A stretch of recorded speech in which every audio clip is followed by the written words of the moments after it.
CPIM വിട്ട് BJPയിൽ ചേർന്ന മധു മുല്ലശ്ശേരിക്കെതിരെ ജാമ്യമില്ലാ വകുപ്പ് ചുമത്തി കേസെടുത്ത പോലീസ്. ഏരിയ സമ്മേളനത്തിനായി പിരിച്ച പണം തട്ടിയെടുത്തുവെന്ന പരാതിയിലാണ് മംഗലപുരം പോലീസ് കേസെടുത്തത്. ഷഫീദ് റാവുത്തർ തിരുവനന്തപുരത്ത് നിന്ന് ചേരുകയാണ്. ഷഫീദ്, ഇതുവരെ കേസെടുക്കാതിരുന്ന പോലീസ് ഇപ്പോൾ കേസെടുക്കുന്നത് രാഷ്ട്രീയ സമ്മർദ്ദം മൂലമാണ്.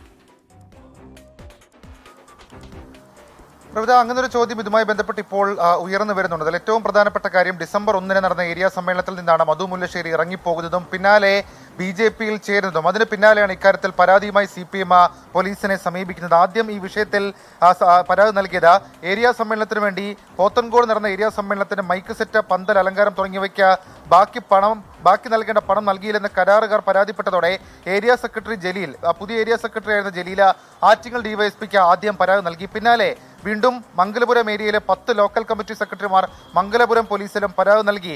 അന്ന് പക്ഷേ പോലീസ് രജിസ്റ്റർ ചെയ്തില്ല. പക്ഷേ ഇപ്പോൾ വീണ്ടും പോലീസ് കേസ് രജിസ്റ്റർ സാഹചര്യമൊക്കെ കാര്യങ്ങൾ പോയിട്ടുണ്ട്. ജാമ്യമില്ലാ വകുപ്പ് പ്രകാരം അടക്കമാണ് കേസ് രജിസ്റ്റർ ചെയ്തിട്ടുള്ളത്. തട്ടിപ്പ്, വിശ്വാസവഞ്ചന എന്നീ കുറ്റങ്ങൾ അത് ചുമത്തിയിട്ടുണ്ട്. BNS 318(4), IPC 420 തട്ടിപ്പ്, അതേപോലെ തന്നെ അതിന് സമാനമായി വരുന്നതാണ് BNS 316(2) തുടങ്ങിയ ജാമ്യമില്ലാ വകുപ്പ് പ്രകാരമുള്ള കുറ്റങ്ങളാണ് മധു മുല്ലശ്ശേരിക്കെതിരെ ഇപ്പോൾ മംഗലപുരം പോലീസ് ചുമത്തിയിട്ടുള്ളത്. ഇതിൽ രാഷ്ട്രീയമായ സമ്മർദ്ദം ഈ വിഷയത്തിൽ പോലീസിന് മുകളിലുണ്ട് എന്ന് മധു മുല്ലശ്ശേരി നേരത്തെ തന്നെ ആക്ഷേപം ഉന്നയിച്ചതാണ്. ഇപ്പോഴും ആ ആക്ഷേപം അദ്ദേഹം ശക്തമായി ഉന്നയിക്കുന്നുണ്ട്. മധു മുല്ലശ്ശേരിക്കെതിരെയുള്ള അറസ്റ്റ് അതല്ലെങ്കിൽ മറ്റ് നടപടികൾ അത് പോലീസിന്റെ ഭാഗത്ത് നിന്ന് ഇനി എങ്ങനെ ഉണ്ടാകും എന്നുള്ളതാണ് നിർണായകമാവുക. പ്രവിധ. ഷഫീദ്, ഇപ്പോൾ പോലീസ് കേസെടുത്ത സാഹചര്യത്തിൽ ഇത് പ്രതിരോധിക്കുക അത്ര എളുപ്പമാകുമോ മധു മുല്ലശ്ശേരിയെ സംബന്ധിച്ച്? ഈ വിഷയത്തിൽ സാധാരണഗതിയിൽ അതായത് ഒരു പരാതി മാത്രമല്ല, അത് ഏരിയ സെക്രട്ടറിയുടെ ഒരു പരാതി ആറ്റിങ്ങൽ DYSPക്കും, രണ്ടാമത് ഏതാണ്ട് ഒരു 10ഓളം പരാതികൾ അത് ലോക്കൽ സെക്രട്ടറിമാർ മംഗലപുരം പോലീസിലും നൽകിയിട്ടുണ്ട്.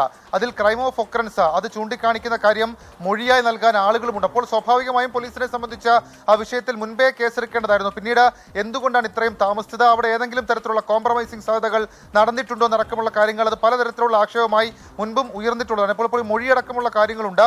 മാത്രവുമല്ല ഏരിയ സമ്മേളനത്തിന് വേണ്ടി ലോക്കൽ സെക്രട്ടറിമാർ പിരിച്ചുകൊടുത്ത പണത്തിന് പുറമെ മറ്റു ചില ആളുകളിൽ നിന്ന് ലക്ഷങ്ങളോളം പണം അത് മധു മുല്ലശ്ശേരി തട്ടിയെടുത്തു എന്നുള്ള ആക്ഷേപം കൂടി CPMനുണ്ട്. മാത്രവുമല്ല അത് പരാതിയായി പോലീസിന് മുൻപിലേക്ക് എത്തിയിട്ടുമുണ്ട്. ഏരിയ സമ്മേളന നടത്തിപ്പിനായി 129 ബ്രാഞ്ചുകൾ 2500 രൂപ വീതം പിരിച്ച് 3.5 ലക്ഷം രൂപ ലോക്കൽ കമ്മിറ്റി വഴി ഏരിയ സെക്രട്ടറി ആയിരുന്ന മധുവിന് നൽകി എന്നുള്ളതാണ് പരാതിയിൽ ഏറ്റവും പ്രധാനപ്പെട്ട ഒരു കാര്യം. ആ വിഷയത്തിൽ സ്വാഭാവികമായും ഇവർ മൊഴി നൽകുമ്പോൾ പോലീസിന്റെ നടപടികളുമായി മുന്നോട്ട് പോകാം. ഇത് കൂടാതെ മറ്റു ചില വ്യക്തികളിൽ നിന്നും പണം ലക്ഷങ്ങൾ പിരിച്ചു ഏരിയ സമ്മേളനത്തിന്റെ പേരിൽ എന്നുള്ള പരാതി കൂടി CPMനെ സംബന്ധിച്ചിട്ടുണ്ട്. ഏതായാലും പോലീസിന്റെ തുടർ നീക്കങ്ങൾ നിർണായകമാകും. പ്രവിധ. തീർച്ചയായും പോലീസിന്റെ തുടർ നീക്കങ്ങളാകും ഇനി നിർണായകമാവുക. CPIM വിട്ട് BJPയിൽ ചേർന്ന മധു മുല്ലശ്ശേരിക്കെതിരെ ജാമ്യമില്ലാ വകുപ്പ് ചുമത്തി കേസെടുത്തിരിക്കുകയാണ് പോലീസ്. ഏരിയ സമ്മേളനത്തിനായി പിരിച്ച പണം തട്ടിയെടുത്തുവെന്ന പരാതിയാണ് CPIM ഉന്നയിക്കുന്നത്. ഇതിലാണ് മംഗലപുരം പോലീസ് കേസെടുത്തിരിക്കുന്നത്. ഷഫീദ് റാവുത്തറാണ് വിവരങ്ങൾ നൽകിയത്.